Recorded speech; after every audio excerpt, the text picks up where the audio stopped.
Assalamualaikum warahmatullahi wabarakatuh. Selamat pagi anak-anak.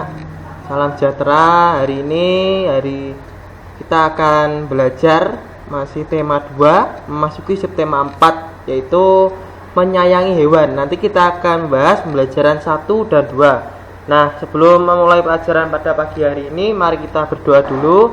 Berdoa mulai. Doa selesai.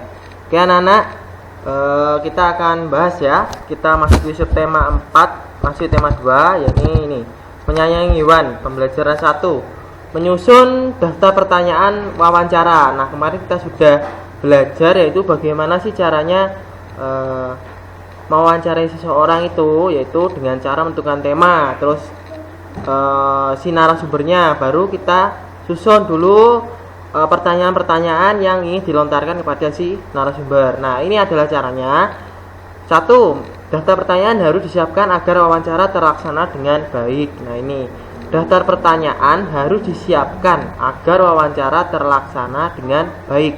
Nah, daftarnya itu gimana? Yaitu ditulis saja anak-anak biar tidak lupa. Terus 2. Daftar pertanyaan ditulis menggunakan kata-kata yang baku. Nah, ini penting juga. Kalau kalian itu melontarkan suatu pertanyaan itu harus dengan kata-kata yang baku. Nanti kalau tidak baku, otomatis si narasumbernya bingung. Ini bertanya apa sih sebenarnya? Nah, gitu. Jadi kita harus bertanya menggunakan kata-kata yang baku. Nah, kita ke slide selanjutnya. Sini. Berikut kata tanya dan fungsinya yang dapat digunakan saat wawancara. Ini kata tanya dan fungsi. Nah, kemarin kita sudah belajar yaitu 5W 1H. Nah, itu adalah bahasa Inggris ya. What, where, when. Nah, itu kalau how gitu. Nah, ini adalah apa? Apa fungsinya itu apa sih? Yaitu menanyakan sesuatu atau peristiwa. Terus siapa? Siapa itu apa? Yaitu fungsinya yaitu menanyakan orang. Contohnya gimana? Siapa sih nama orang itu? Nah, siapa sih dia? Nah, gitu. Terus di mana? Di mana? Di mana itu fungsinya adalah menanyakan tempat. Di mana sih tempatnya SDN Jabon 1 itu? Nah, gitu. Contohnya seperti itu. Kapan? Nah, untuk menanyakan waktu. Kapan sih kita akan sekolah tatap muka? Nah, bisa. Terus, mengapa? Mengapa adalah menanyakan sebab. Mengapa kamu sakit? Bisa. Terus, bagaimana ini? Bagaimana adalah menanyakan cara atau keadaan. Nah, jadi contohnya seperti apa? Yaitu, bagaimana cara menggunakan HP? Bagaimana cara menggunakan laptop? Nah, jadi contoh-contohnya seperti itu. Nah, ke slide selanjutnya sini. Ini kita bahas pecahan. Kemarin kita sudah belajar yaitu bagaimana caranya menggunakan garis bilangan. Sekarang kita akan belajar bagaimana sih caranya. Kita akan bahas dulu tentang pecahan. Nah, ini pecahan sederhana yaitu 1/2, 1/3, dan 1/4. Nah, ini pecahan merupakan bagian dari kesatuan atau keseluruhan. Bilang pecahan dapat digunakan untuk menyatakan suatu bagian dari benda utuh. Pecahan dinyatakan dalam bentuk A/B. Nah, A ini disebut sebagai pembilang, B disebut sebagai penyebut. Diingat-ingat, yang atas itu adalah pembilang, kalau yang bawah itu adalah penyebut. Tuh, A disebut dengan pembilang, B disebut juga dengan penyebut. Nah, itu ya, ingat-ingat ya. Yang atas itu pembilang, yang bawah adalah penyebut. Nah, ini contohnya pecahan 1/2. Sebuah pepaya dipotong menjadi 2 bagian sama besar. Setiap potongan pepaya dapat dinyatakan dengan pecahan 1/2. Nah, ini 1/2 dibaca 1/2 atau setengah. Nah, ini cara bacanya bisa dua nana, yaitu 1/2 atau setengah. Ini adalah gambar pepaya. Nah, pepayanya ini dibelah menjadi 2. Nah, caranya baca gimana? Apakah pepayanya menjadi 2? Kalau pepayanya menjadi 2 itu salah, tapi yang benar adalah kalau pepaya yang dibelah terus jadi 2 itu namanya dengan 1/2 atau setengah. Tuh. Nah, lanjut ke slide selanjutnya. Nih, pecahan 1/3. Sebuah pepaya dipotong menjadi 3 bagian sama besar. Setiap potongan pepaya dapat dinyatakan dengan pecahan 1/3. Nah, 1/3 dibaca 1/3 atau 1/3. Sama seperti tadi, bisa dibaca 1/3 atau 1/3. Nah, ini bisa dilihat contohnya. Ini adalah pepaya utuh yang dibelah menjadi 3 bagian sama besar. Nah, caranya baca ya ini 1/3 atau 1/3. Ingat-ingat ya. ini 1 terus jadi 3, jadi 1/3. Asal mulanya 1 dibelah menjadi 3, bacanya menjadi 1/3, bukannya menjadi 3. Salah kalau kalian bacanya, misalnya kalian punya pepaya terus kalian belah menjadi 4. Nah, terus hitungnya orang, pepayamu punya berapa? 4. Nah, salah ya, karena tadi kalian sudah membelah menjadi 4, jadi bacanya gimana? Yaitu 1/4 atau 1/4. Nah gitu, ini adalah contoh slide selanjutnya.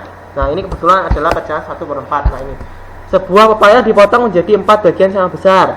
Setiap potongan pepaya dapat dinyatakan dengan pecahan 1/4. 1/4 dibaca ini 1/4 ya, ini salah, ini salah tulisannya, tidak apa-apa. Ini dibaca 1/4 atau 1/4. Ini maaf Bapak salah nulis kan. Ini 1/4 ya, atau 1/4. Nah, ini bisa dilihat. Ini asal mulanya juga sama, yaitu pepaya utuh dibelah menjadi 4. Apakah bacanya menjadi pepayanya ada 4? Salah, tapi bacanya adalah 1/4. Itu. Pak, apakah buahnya harus pepaya? Tidak. Semuanya yang kalian belah bisa jadi itu benda, bisa jadi itu buah, atau bisa jadi makanan. Nah, itu kalau kalian belah atau dipecah, itu bacanya ya sini ada pernya. 1/berapa? Itu. Ya, satunya tadi apa? Yaitu pembilang. Kalau yang atas itu pembilang, yang bawah itu penyebut. Nah, ingat-ingat ya. Itu. Kita lanjut ke slide selanjutnya. Ini, ayo tentukan nilai pecahannya dari kedua bangun berikut. Ini ada bangun kotak dan ada bangun layang-layang nih. Hampir kayak layang-layang tapi bukan. Ini bisa belah ketupat ya, ini sama dengan dan persegi. Oke, kita bahas bersama. Ini yang diwarnai adalah warna biru. Nah, dilihat dulu pecahannya ada berapa anak-anak, kotakannya. Mulai dari kubus dulu aja. Di sini kotakannya atau perseginya ada dihitung 1, 2, 3, 4. Nah, Pak ada 4 Pak. Berarti caranya gimana? Apakah kotakannya menjadi 4? Caranya menentukan pembilangnya gimana? Yaitu dilihat dulu yang diwarnai itu berapa. Ada satu kotak. Berarti 1 kita ketemu dengan bilangnya yaitu 1.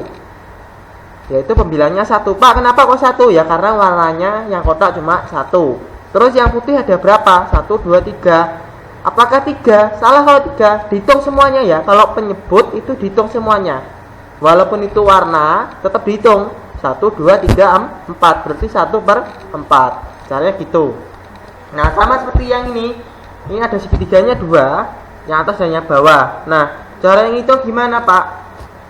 Dilihat dulu, dicari dulu pembilangnya. Ya, ini pembilangnya ada 1 ini, yaitu warnanya adalah biru. Birunya berapa ini? Cuma ada 1 segitiga. Terus yang putih 1. Apakah 1/1? Salah. Diingat-ingat tadi ya, bahwa penyebut itu dihitung semuanya pembagiannya, yaitu segitiganya ada 1, 2. Kalau pembilang itu cuma yang diwarnai aja, berarti 1/2. Berarti jawabannya berapa? Bangun yang ini adalah 1/2. Kalau bangun yang kotak ini adalah 1/4. Ingat-ingat itu. Ingat-ingat ya, ini rumusnya. Yang atas itu adalah pembilang, kalau yang bawah itu adalah penyebut. Ingat-ingat itu. Kita lanjut ke slide selanjutnya. Di sini ada mewarnai dan teknik pewarnaan. Ada beberapa teknik pewarnaan, yaitu teknik basah dan teknik kering. Nah, jadi ada 2 anak-anak, yaitu mewarnai menggunakan teknik basah atau menggunakan teknik kering. Di sini slide selanjutnya, teknik basah adalah mewarnai dengan menggunakan air atau minyak sebagai pencampur untuk pewarna. Contohnya cat air dan cat minyak. Nah, sebenarnya ini mudah ya untuk diingat-ingat. Ingat-ingat aja, kalau basah berarti dia itu teksturnya adalah menggunakan air atau minyak. Contohnya seperti cat air dan cat minyak ini. Ingat-ingat, ini adalah contohnya, gambarnya ini. Terus lanjut ke slide selanjutnya. Terus teknik kering. Teknik kering adalah mewarnai dengan langsung menggoreskan pewarna. Contohnya pensil warna dan krayon. Ini adalah pensil warna kayu ya ini ya. Ini adalah kering ya, atau krayon juga termasuk teknik kering anak-anak ya. Karena dia itu tidak cair, tidak berbentuk cair ya, padat. Nah, pokoknya kalau pewarnanya padat itu berarti dia teknik kering. Tuh. Nah, lanjut selanjutnya. Mewarnai juga dapat dilakukan dengan teknik potong. Teknik potong menggunakan potongan kertas mewarnai untuk warna-warni untuk mewarnai objek gambar. Nah, ini caranya gimana? Yaitu kita buat dulu bentuknya menggunakan pensil, baru kita itu mengguntingi menggunakan teknik potong, yaitu kertas warna-warni kita potongi dan dibentuklah menjadi sebuah burung. Ini adalah contohnya anak-anak, yaitu dia menggunakan kertas berwarna kuning dan kertas berwarna hijau dan hitam dan merah. Ini bisa dilihat, ini potong-potong, tapi pertama-tama kita tentukan dulu bentuknya seperti apa. Nah, lanjut ke slide selanjutnya. Kita masuk pembelajaran 2. Menyajikan informasi dari teks dalam bentuk peta pikiran. Hasil wawancara ditulis menggunakan kata-kata baku. Terus hasil wawancara juga ditulis menggunakan kalimat efektif atau singkat tapi jelas atau padat ya, atau jelas ya. Walaupun kalimatnya itu pendek tapi itu jelas memaknai seluruhnya. Terus teks hasil wawancara dapat disajikan dalam bentuk peta pikiran. Nih, kita lanjut ke slide selanjutnya lagi. Nah, ini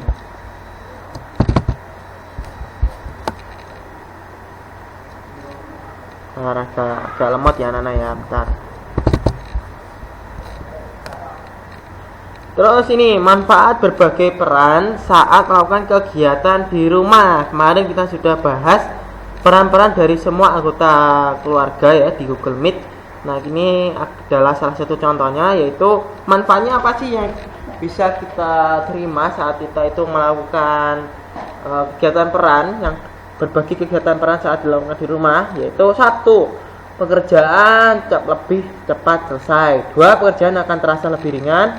3. Memupuk rasa kebersamaan. 4. Mempererat hubungan baik antara anggota keluarga. Ini adalah manfaat-manfaat yang dapat kalian terima saat melakukan berbagi peran di rumah ya, yaitu pekerjaan cepat selesai, pekerjaan akan ringan, memupuk rasa kebersamaan, terus mempererat hubungan baik antara anggota keluarga.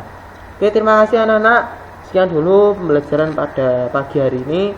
Semoga pelajaran pada pagi hari ini bermanfaat bagi kalian. Tetap di rumah aja, jaga kesehatan, jangan kemana-mana. Kalau kemana-mana pakai masker ya. Terima kasih. Assalamualaikum warahmatullahi wabarakatuh. Dadah.